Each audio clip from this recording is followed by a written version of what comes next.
segmentation is it is the foundational control for cybersecurity. After that, what I'm focusing on and what is a challenge for OT, and I've heard this from some of my peers at other agencies, is that asset identification.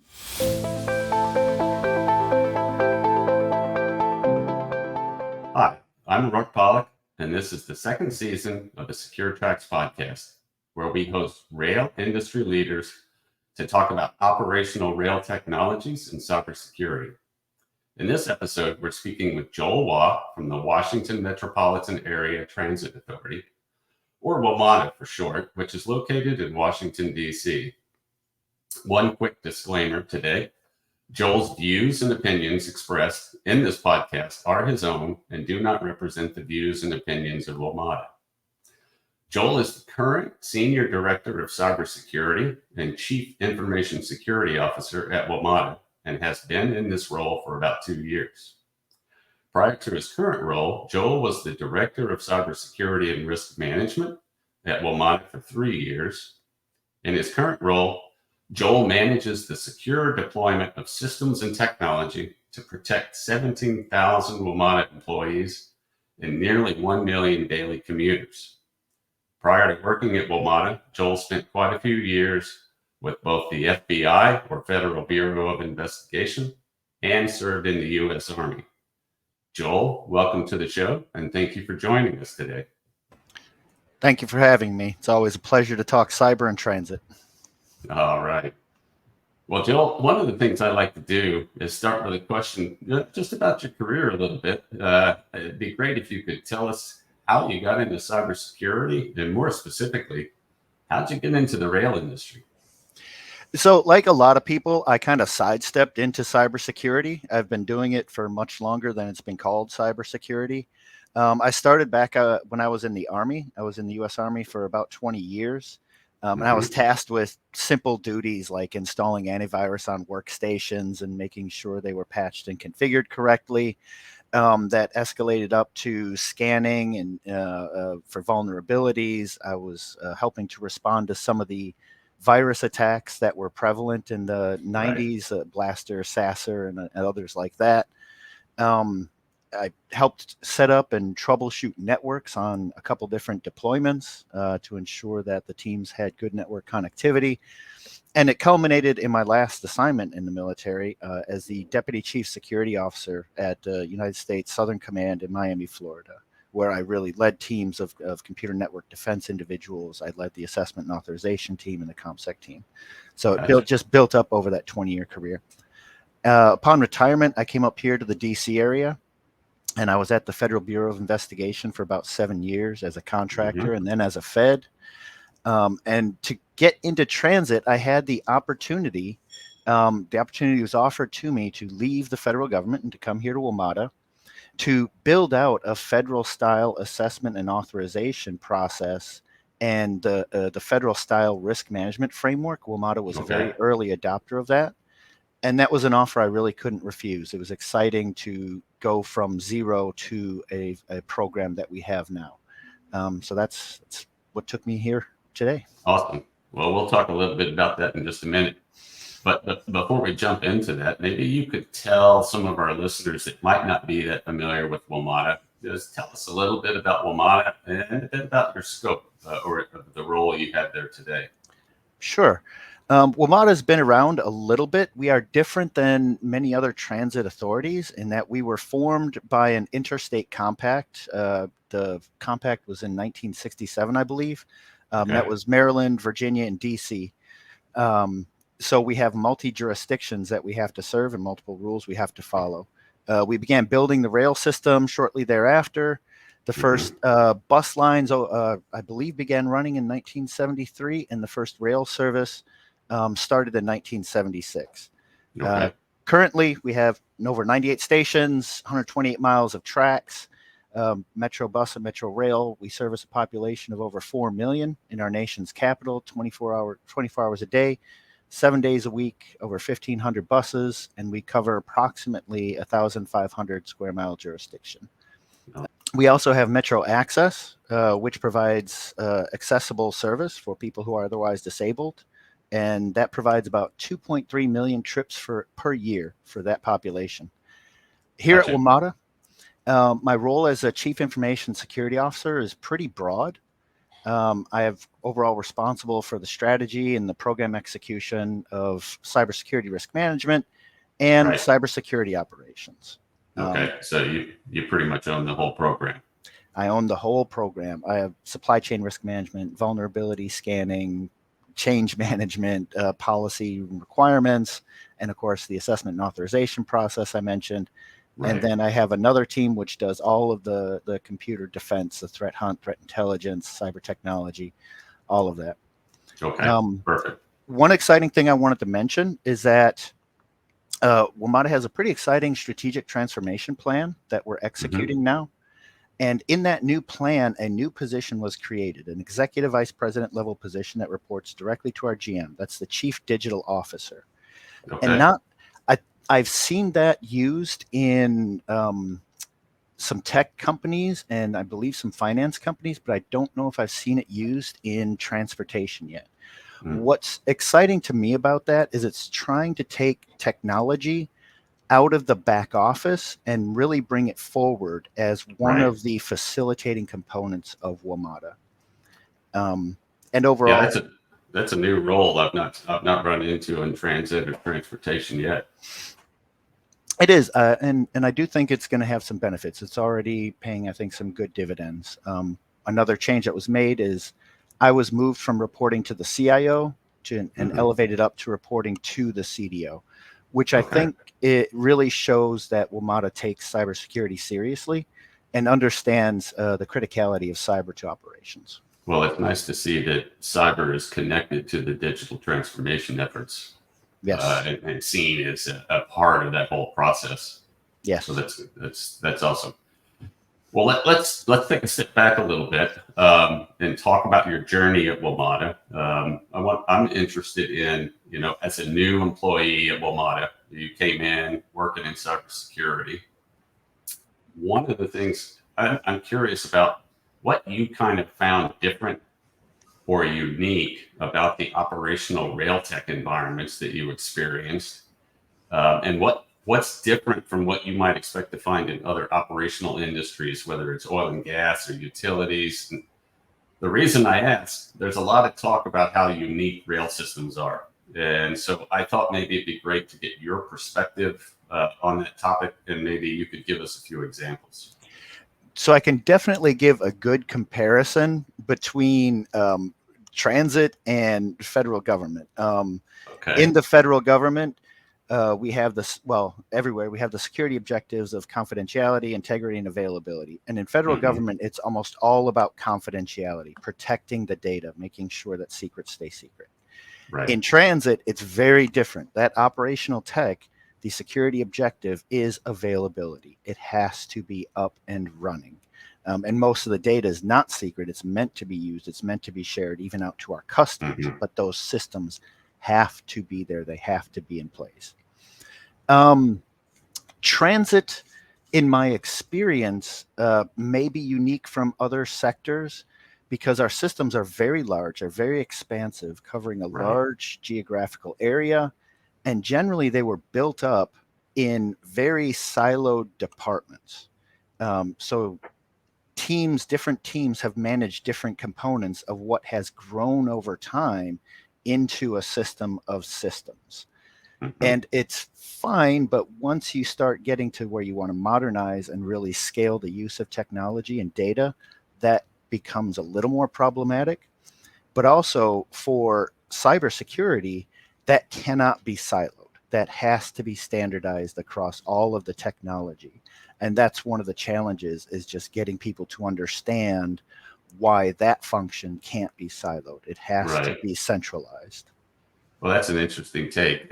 We tend to talk about rail operations as if it's a single entity, but you're saying within rail operations, there's many different kind of functions and systems.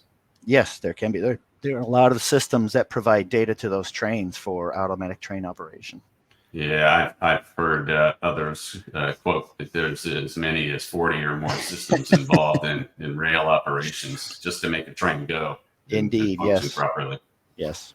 So that's a pretty broad space. So Joel, there's lots of CISOs in the rail industry now who are taking ownership of the cyber risk in these rail tech environments. Maybe you can tell us, based on your journey at WMATA, how you started thinking about figuring out what the cyber risks were in the rail operational environments. So very early on, when I joined WMATA in 2019, one of the first things I wanted to do is identify the critical systems. It's the crown jewels is what we call them. What do we absolutely need to protect? And it was clear, even though I had no experience in transit, very clear that those transit supporting systems are among the crown jewels for WMATA. So what I did is I started meeting with the different teams that were operating these different systems, operational technologies, and understanding what security existed to try and assess the priority of those systems versus other vulnerabilities and other weaknesses that I was attempting to address on the corporate network. Okay. What I discovered is that, of course, security existed. WMATA had a decent security over its operational technology. It's focused, as a lot of transit is, on the Purdue Enterprise Reference Architecture, which is not a security reference architecture. Right. But when implemented, it does provide a pretty decent security features, especially segmentation of that operational technology from the rest of the network. So that allowed me, just that understanding and testing that segmentation and understanding the strength of that segmentation allowed me to prioritize, I think, correctly, that there are needed improvements in operational technology, but it wasn't dire. It's not like I needed to come in and shake anything up. I could build relationships and come up with plans that did not or had a reduced chance of impacting availability of those systems. Right. I hear you started with some easy things where you build some trust with the operations teams. Yes. Yep. Indeed. And that was well, Joel. You mentioned prioritizing, and some of the different projects that you looked at, some of the things you knew were in place, but certainly there were things that needed to be done. I'm curious, what projects did you tackle early on? What were the top priorities, kind of first, second, third, et cetera? So, as I'd mentioned, after really validating the segmentation of that operational technology, it became clear that we needed to focus on weaknesses in the corporate network. Just basic kind of attacks that have hit other transit operators, Colonial Pipeline, some municipalities, ransomware attacks that remove the corporate systems from service. And those are the most likely kind of attacks based on, recent hacks and intel. So really we were focusing on basic cyber hygiene. That's really always the best place to start. And three things in particular: hardware and software asset management, identity and authentication of users and devices, and vulnerability management. Anyone who's focusing on those three things is going to reduce a lot of the vulnerabilities. We also commissioned some outside studies to take a look at our program and provide input. And then over the first 2 or 3 years that I was here, we focused heavily on building a cyber staff and structure that would allow us to be successful well into the future. Okay. Any hard lessons learned in those early days? Especially working with the operations organizations? So really, especially with the operational technology,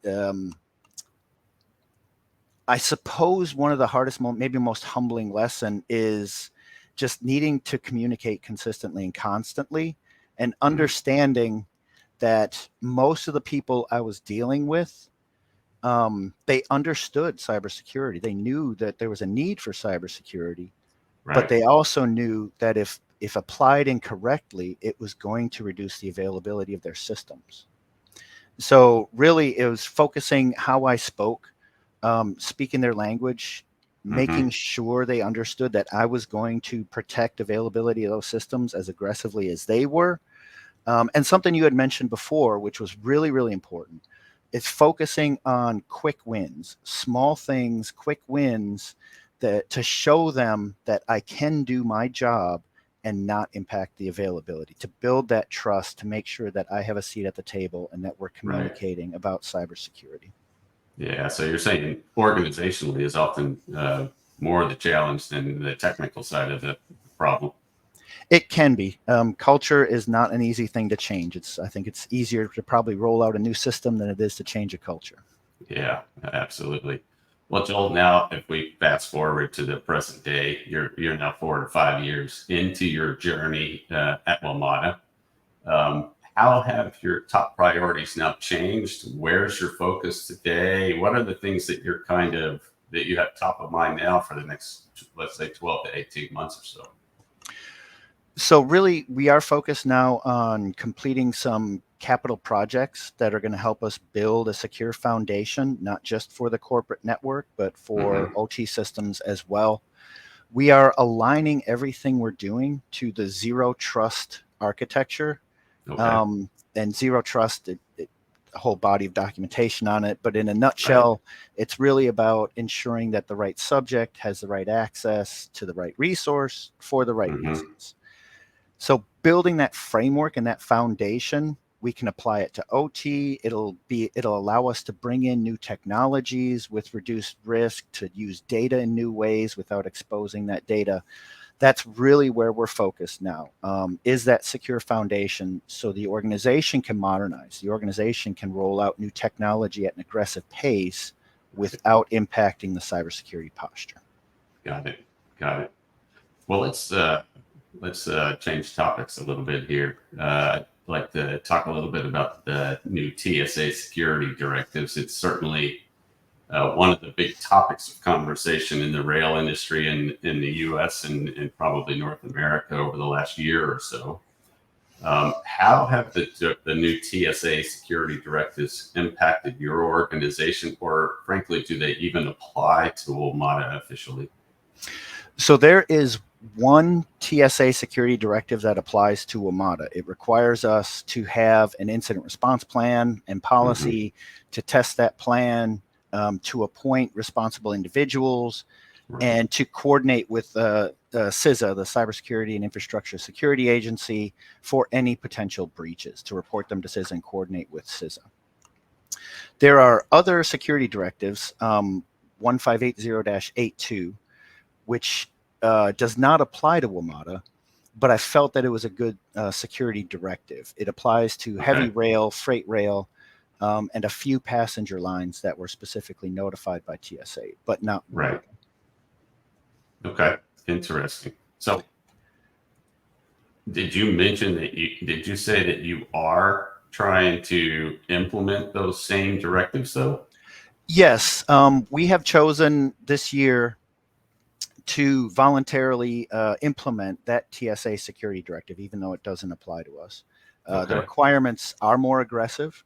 I've It heard that. requires segmentation, it requires critical asset identification, access controls, continuous monitoring and threat detection, and Right. vulnerability remediation, far beyond just incident response plan and testing. Yeah. Um, but I do think it's a really good security directive. I think provides a solid basis for an operational technology security program for WMATA. Is that basically why? I mean, I have heard other people talk about these directives being a bit prescriptive or even perhaps a bit onerous. But you're choosing to voluntarily take these on. Is it basically because you feel like they're in the right direction and they're the right things to be doing? I do. I absolutely agree with that statement. I do think it is the right direction to go. I do think that in some cases for cybersecurity, those baseline, the minimum standards do need to be prescribed by a legitimate authority, in this case, TSA. Okay. I I believe, and this is wholly personal opinion, so take it Right. with a grain of salt. I have a suspicion that maybe 3 or 4 years from now, a similar type of regulation will apply to WMATA and other transit authorities. Again, that may or may not come true, But even Right. if it doesn't, I think it provides a really solid, defensible foundation for our OT security program, a Hmm. solid, defensible methodology for selecting security controls, and Right. more importantly, for answering the question, if we're ever asked, why did you not select other controls? This is our foundation. So it's really about just making sure that we get aligned and stay aligned with where the federal government is going in terms of cybersecurity. Okay. Well, of those controls that you mentioned that are part of the security directives, are there any that you are prioritizing above others, or some that perhaps you find more challenging than others? So I already mentioned segmentation. Hmm. That's the key. Everybody in transit and probably most other sectors that heavily rely on OT, they will tell you my system is air gapped. Not exactly true. There are connections, but still, Right. segmentation is one of it is the foundational control for cybersecurity. After that, what I'm focusing on and what is a challenge for OT, and I've heard this from some of my peers at other agencies, is that asset identification. Hmm. Um, as I've mentioned, OT having grown up organically over the course of 20, 30 or more years, without central management, Right. and that technology specifically having very, very long useful service lives. We have components running in that environment that maybe 20 or 30 years ago, 20, 30 years old, that may Right. be tracked on a spreadsheet in some center of excellence where they're really good at their job and they manage them expertly, but there's no central awareness of that technology and Hmm. maybe limited central awareness of what it's doing. So that is the challenge, is getting real time information, because it'll never happen by trying to pull spreadsheets together. That's not the right approach. You Right. need real time, on the wire information regarding what is actually on the network, what's talking, and what it's talking to. Right. Yeah. Understood. Yeah. I think that's a pretty common statement as we get into these rail technology environments. You mentioned segmentation. I'm just curious, when you say segmentation, are you thinking about segmentation at the top of the Purdue model between your operational technologies and your information technology systems, or are you talking about network segmentation and asset segmentation within your rail technology environment? That's a really good question. First and foremost, it's segmentation from the corporate network of the entire environment. Right. But you're right, does have to go further. Some of the newer equipment, some of the equipment that's based on IT like systems, operating systems with full servers, Hmm. those can have modern security controls applied to it. Some of the older stuff, you can't have modern security controls. So what we are doing, and what I think most people should do, focus on that perimeter protection, but also have an architecture in your OT environment which can provide even more layered protection. It allows devices to talk, but can protect them from other things on the network if they don't have the ability to have good identification or access controls or any other type of security control. Right. Right. Okay. It's just as you talked about it, it was unclear to me which one you were talking about. So thank Yeah. you for that clarification. So let's flip the coin a little bit, Joel, and talk about the world outside. That's kind of outside your control, the threat landscape. And as you look from the inside out, how do you think about the threat landscape today relative, especially to the operational rail tech systems and applications, those 40 or plus, systems that you may have running in your operations? What do you worry about? What are the things besides everything? What are the big things that are top of mind? So, of course, I'm still worried about ransomware type attacks. Those are Hmm. still some of the most prevalent, still some of the most damaging. And whenever there's a financial motive, it's virtually impossible to prevent some group or many groups from wanting to profit from that. Right. And it can be very damaging. I think anybody who's been hit by a ransomware attack, it damages, of course, your finances, but more importantly to me, it would erode our riders' trust in the safety and security of our system, and that Right. is an unacceptable outcome. More recently, though, there have been an escalating number of attacks directed on operational technology. We've seen it over in, what was it, Poland, with the using their radio system to stop the trains, the attack on their communications and signaling system that Right. stopped all the trains. The very recent attack in Pennsylvania and some other states on municipal water systems. The number and severity, I think, of the attacks on operational technology systems is increasing. There doesn't seem to be a financial motive to it, which means it's aligned with some nation state or a group that has political motives. And that's scary, because those people are generally not too afraid of anything. They are willing to suffer consequences in order to accomplish their objectives. Yeah. I do worry that those will continue to escalate. And it worries me if there are some unknown vulnerabilities or collection of vulnerabilities that would allow a nation state to do bad things to public transit or electricity grid or the water grid or any of our other critical infrastructure systems. Right. Yeah, I think the worrying thing with nation states is if somebody's in your environment and they're active, it's usually pretty easy to find out. But if they're in your environment and they just sit silent until they're ready to take some action, that's pretty frightening. Yeah, it's difficult. They're not making any noise. Very difficult to find them. Right. Are there specific systems or parts of your operational rail tech environment that get more attention than others? Or you mentioned the notion of crown jewels.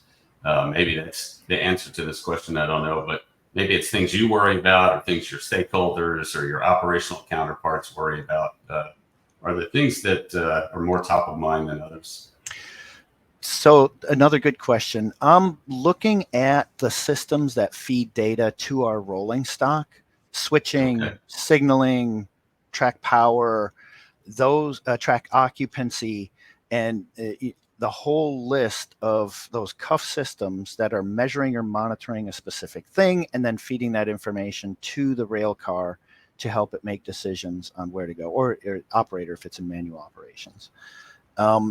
Those, to me, as a cybersecurity professional, that if I were an attacker, that's where I would look to exploit vulnerabilities.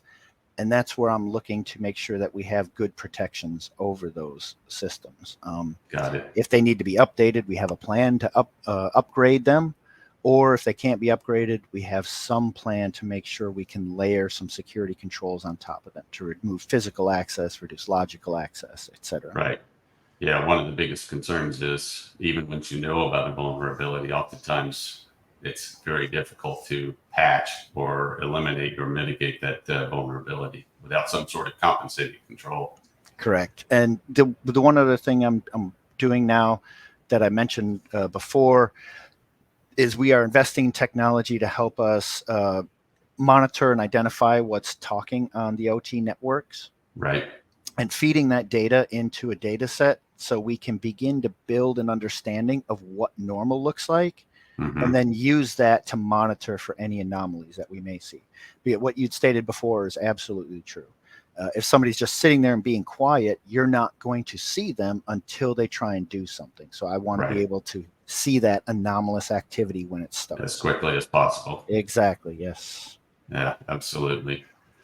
Well, Joel, let's talk a little bit about a different topic. One of the challenges, I think we already touched on this briefly, but one of the challenges with cyber in the operational rail tech environments is the necessary coordination that you talked about earlier between cyber teams and the business or the operations groups.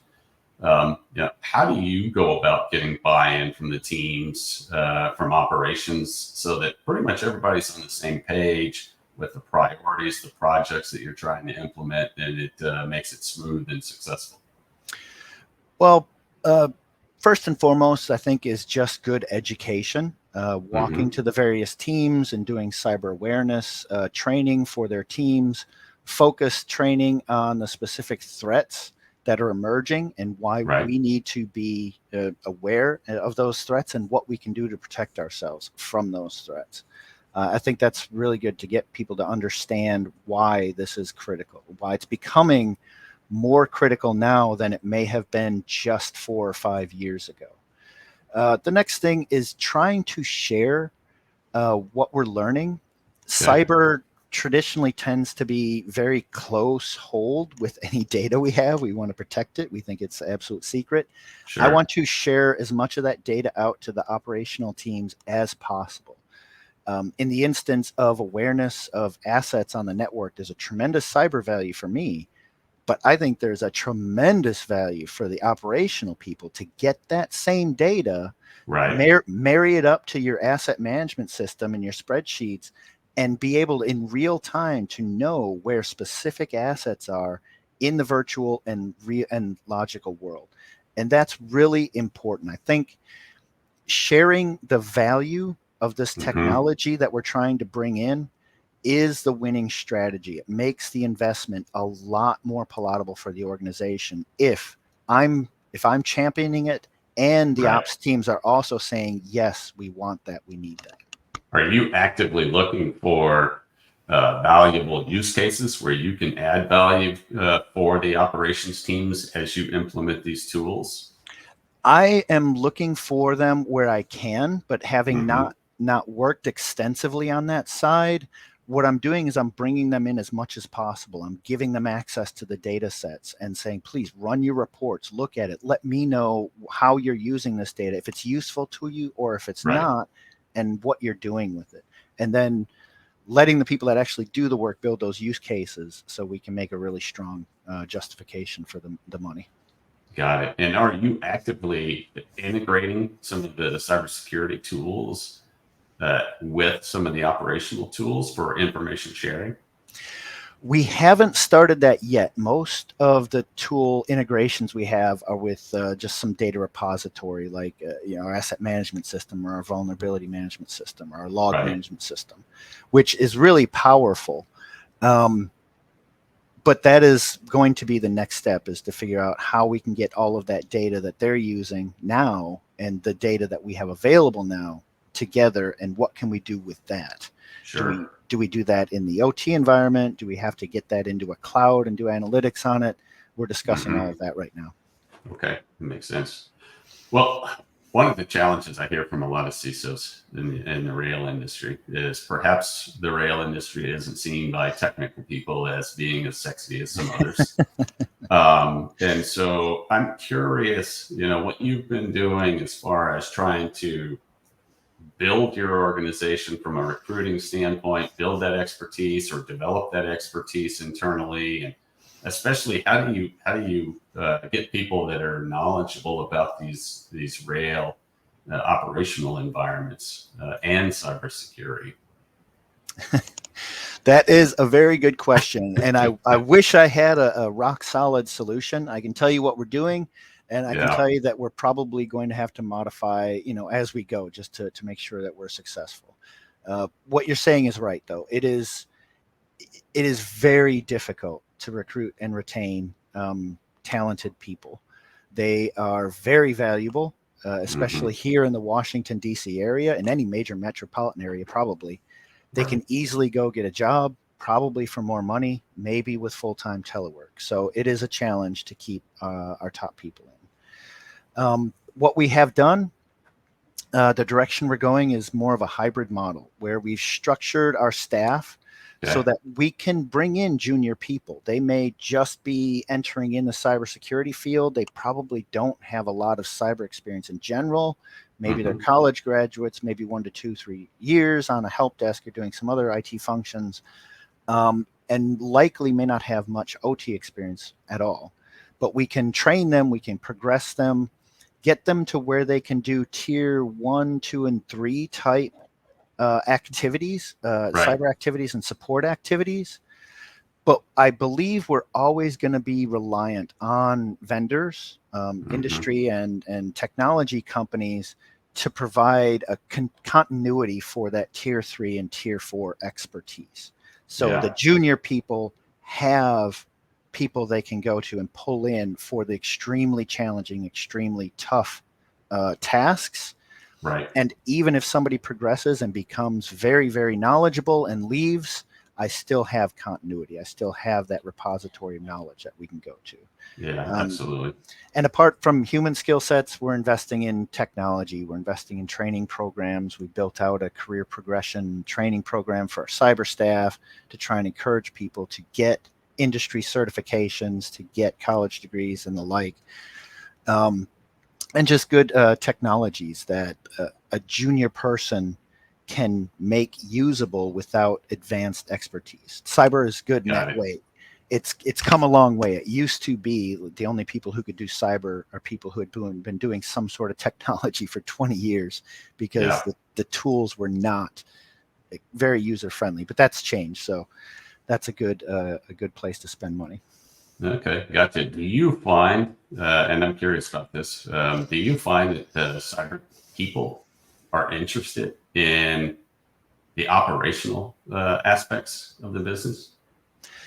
I actually, yes, very much. It's new, it's unique, it's challenging for them Uh-huh. to look at anything from building management systems, HVAC systems, escalator control, and then all of the core systems that I'm talking about that run rail and Right. bus, and to understand the importance, the criticality of those systems, and the uniqueness. It's a challenge for anyone to learn, and I do think most people like to be challenged. Sure. That's awesome. Okay. Yeah, I spent the first 7, 8 years of my career in the oil industry, so I have an operational background, but I wasn't sure if other people would be as interested as some of us are. So Yeah. that's good to hear. Well, Joel, let's jump ahead a little bit. Let's talk about the future. Um, if you could project into the future, and I'm sure this is part of what you're tasked with as the CISO at WMATA, how do you see rail operations and the rail operational environments evolving? And what future risk do you think that, you know, what future risks concern you probably the most based on what you see happening in the future? That's that's an interesting question, and it's a difficult question, right? When you're trying That's to why I asked. when you're trying to project in the future, there's something called an event horizon, which Hmm. technology has changed so much that it's almost impossible to make accurate predictions past that event horizon. Right. The world we live in now, with the advances that we're seeing, it's really difficult to pretend that I could see much past 4 or 5 years. Basically, I don't think I'm smart enough to know what transit's going to look like in 20 years. But what I am smart enough to do is know what we need to do now to try and be Hmm. ready for any number of changes. And that's really why I'm focused on zero trust, something that's adaptive and flexible that Right. allows us, no matter what new technology comes out 4, 5, 6 years from now, we can bring it in securely, quickly, and begin employing it either to the benefit of our customers or for enhanced cybersecurity or operations.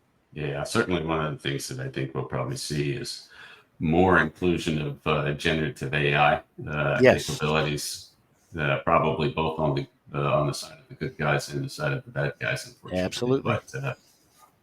But I think that's going to change a lot of what we do today.